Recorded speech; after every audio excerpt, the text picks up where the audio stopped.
Brought to you by Techno Camon 30 series.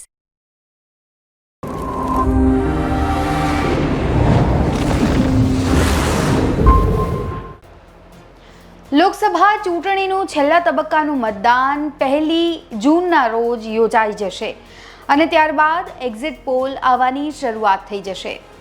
આ બધાની વચ્ચે ફલોદી સટ્ટા બજાર પૂરજોશમાં ગરમ ચાલી રહ્યું હોય તેવું લાગી રહ્યું છે. એક બાદ એક સટ્ટા બજારથી ખબરો સામે આવી રહી છે અને આંકડાઓ છે એ ચોંકાવનારા છે. ખાસ કરીને અહીં સટ્ટા બજારમાં ભારતીય જનતા પાર્ટીની હાલત થોડી કફોડી બતાવવામાં આવી રહી છે. સીટોમાં પણ ઘટાડો થશે અને એવું પણ અનુમાન લગાવવામાં આવી રહ્યું છે કે જે લક્ષ્યાંક ભારતીય જનતા પાર્ટીએ રાખ્યો છે, અબકી બાર 400 પારનો જે નારો છે એક લગાવવામાં આવી રહ્યો છે ભાજપ દ્વારા, એ સપનું છે એ સાકાર નહીં થાય અને કોંગ્રેસને આ વખતે સારી બેઠકો પ્રાપ્ત થવાની શક્યતાઓ છે એ સટ્ટા બજારમાં વ્યક્ત કરવામાં આવી રહ્યું છે. 400 લાવવા માટે ફાંફા પડી જશે ભારતીય જનતા પાર્ટીને એવું અનુમાન પણ લગાવવામાં આવી રહ્યું છે. ત્યારે શું ચાલી રહી છે સટ્ટા બજારમાં હલચલ, શું ચર્ચાઓ છે એ સટ્ટા બજારમાં ચાલી રહી છે તેની કરીશું આ રિપોર્ટમાં વાત. નમસ્કાર, આપ જોઈ રહ્યા છો ગુજરાત તક અને આપની સાથે હું છું સૌમ્યા. ચૂંટણી પૂર્ણ થાય તે પહેલા જ એનડીએ અને ભારત બ્લોક બંને પોતપોતાની જીતનો દાવો કરી રહ્યા છે. તે જ સમયે ફલોદી સટ્ટા બજાર પણ ચૂંટણીની આગાહીઓને લઈને સમાચારોમાં છે. રાજકીય પક્ષો દ્વારા પોતપોતાની જીતના દાવાઓ વચ્ચે ફલોદી સટ્ટા બજારનો નવો અંદાજ સામે આવ્યો છે. 7મા તબક્કાના મતદાન પહેલા કરાયેલી આગાહીએ ફરી એકવાર રાજકીય વર્તુળોમાં હલચલ મચાવી છે. અત્યાર સુધીમાં ભાજપ પાછલા પરિણામોનું પુનરાવર્તન કરતી હતી.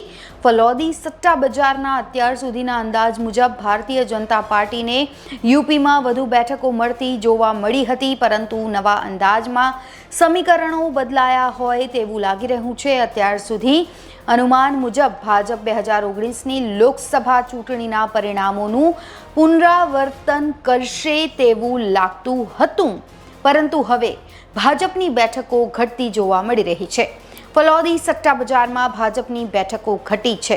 ફલોદી સટ્ટા બજારે એક નવી આગાહીમાં જણાવ્યું છે કે આ વખતે ઉત્તર પ્રદેશમાં ભાજપને 55થી 65 બેઠકો મળી રહી છે. રાજ્યમાં સમાજવાદી પાર્ટી અને કોંગ્રેસનું ગઠબંધન વધુ મજબૂત થઈ રહ્યું છે. રાજ્યમાં કોંગ્રેસ અને સમાજવાદી પાર્ટીને 15-25 બેઠકો મળવાની ધારણા છે.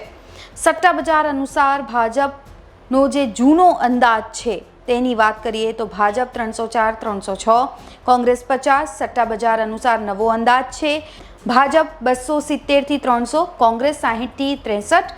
યુપી માટે જૂનો અંદાજ ભાજપ 62-65, ઇન્ડિયા બ્લોક 15-18. યુપી માટે નવો અંદાજ ભાજપ 55-65, ઇન્ડિયા એલાયન્સ 15થી 25. દરેક તબક્કામાં ફલોદી સટ્ટા બજારના અંદાજો બદલાઈ રહ્યા છે. દેશના સૌથી લોકપ્રિય ફલોદી સટ્ટા બજારના અંદાજો દરેક તબક્કાની ચૂંટણી સાથે બદલાઈ રહ્યા છે. 13 મેના રોજ સટ્ટા બજાર દ્વારા જાહેર કરવામાં આવેલા અંદાજમાં કહેવામાં આવતું હતું કે આ વખતે સામાન્ય ચૂંટણીમાં ભાજપને 300 સીટો મળી રહી છે. તે જ સમયે કોંગ્રેસ પાર્ટીને માત્ર 40થી 42 બેઠકો મળવાનો અંદાજો હતો.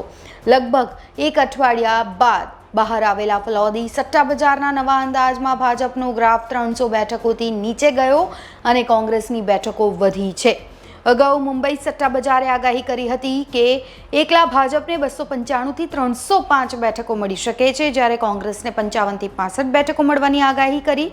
મુંબઈ સટ્ટા બજારના મતે ભાજપ માટે એકલા હાથે 350 બેઠકો પણ જીતવી મુશ્કેલ છે.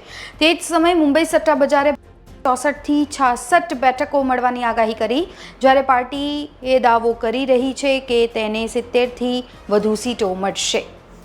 તો આ રિપોર્ટમાં બસ આટલું જ. ગુજરાતના તમામ મહત્વના સમાચાર જોવા માટે અને જાણવા માટે આપ જોતા રહો ગુજરાત તક. નમસ્કાર.